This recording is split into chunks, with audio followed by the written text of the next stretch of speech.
Hello everyone, स्वागत है आपका अपने यूट्यूब चैनल आरजे क्लासेस के अंदर। और हम यहाँ पॉलिटी का जो हमारा नया टॉपिक है मूल कर्तव्य वो स्टार्ट कर रहे हैं। इससे पहले हमने नीति निर्देशक तत्व को बहुत अच्छे से समझा है और उसके क्वेश्चंस भी किए हैं। तो अगर आपने वो वीडियोस नहीं देखे हैं तो ऊपर आई बटन में वो आपको वीडियोस मिल जाएंगे। देखिए, सबसे पहले हम बात करते हैं मूल कर्तव्य भारतीय संविधान में क्यों जोड़े गए। आपको पता है कि मूल अधिकार हमें दिए गए हैं, तो सीधी सी बात है कि अधिकारों के बिना कर्तव्य बेकार है, और अगर आपके पास कर्तव्य है तो वो अधिकार को शक्ति देते हैं। तो ये भी बहुत अच्छी कोटेशन है कि अधिकार विहीन कर्तव्य निरर्थक होते हैं, जबकि कर्तव्य विहीन अधिकार निरंकुशता पैदा करते हैं। तो दोनों ही होना जरूरी है, इसीलिए हमारे भारतीय संविधान में मूल अधिकारों के साथ साथ मूल कर्तव्यों को भी स्थान दिया गया। अब देखिए, अगर हम बात करें कर्तव्यों का मीन्स क्या है, तो ये होते हैं गरिमापूर्ण जीवन का अधिकार प्राप्त करते हैं और कर्तव्य बनाते हैं। देखिए, व्यक्ति के जीवन में सिर्फ आप उनको अधिकार दोगे और कर्तव्य उनके ऊपर नहीं होंगे तो वो अधिकार भी किसी भी प्रकार से अच्छे नहीं हो सकते, है ना। क्योंकि गरिमापूर्ण जीवन में अधिकारों का भी हमें ख्याल रखना होता है। अगर आपके अधिकार आपको यूज़ करने हैं तो आपको दूसरों के कर्तव्यों को निभाना होगा, अर्थात आपको ये कर्तव्य होगा कि आपके अधिकार के साथ साथ दूसरे के अधिकारों का हनन ना हो। तो इसीलिए कर्तव्य और अधिकार एक दूसरे के हम कहें तो पूरक है। अगर हम दूसरी भाषा में बात करें तो अभिव्यक्ति की स्वतंत्रता के प्रति धैर्य की सहानुभूति ही क्या होती है, कर्तव्य होती है।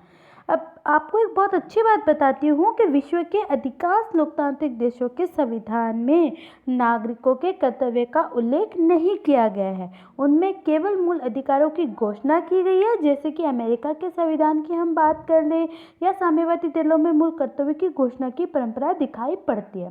देखिए, अमेरिका के संविधान में सिर्फ मूल अधिकार है, कर्तव्य नहीं है।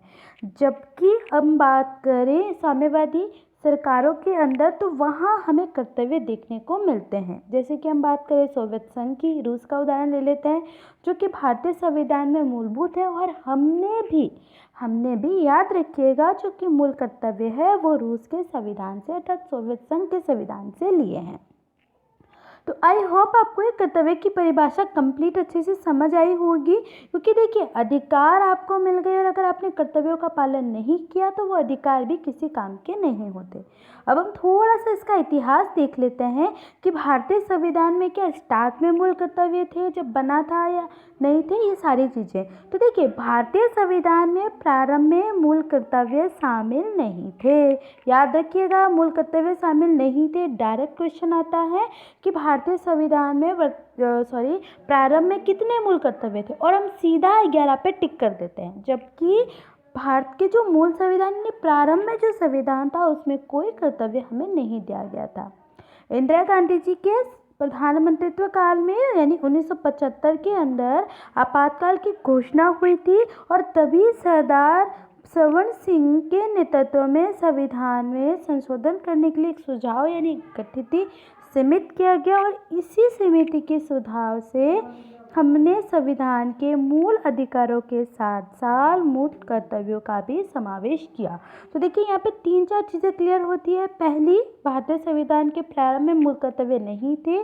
दूसरा, इंदिरा गांधी जी के काल में 1975 में आपातकाल की घोषणा हुई थी, और उसी समय सरदार सवर्ण सिंह जी के हम बात कर सकते हैं सुझाव में एक कमेटी बनी, और उन्हीं ने ही सुझाव दिया कि भारतीय संविधान में अधिकारों के साथ साथ कर्तव्य भी होने चाहिए।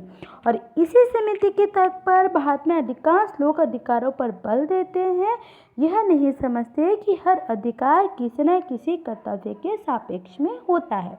यानी अधिकार आपके तभी काम करेंगे जब आप अपने कर्तव्यों का निर्वाह अच्छे से करेंगे।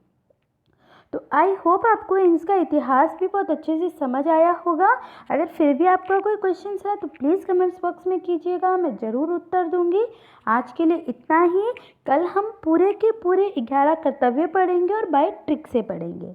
तो उम्मीद करती हूँ आपको ये वीडियो पसंद आया होगा।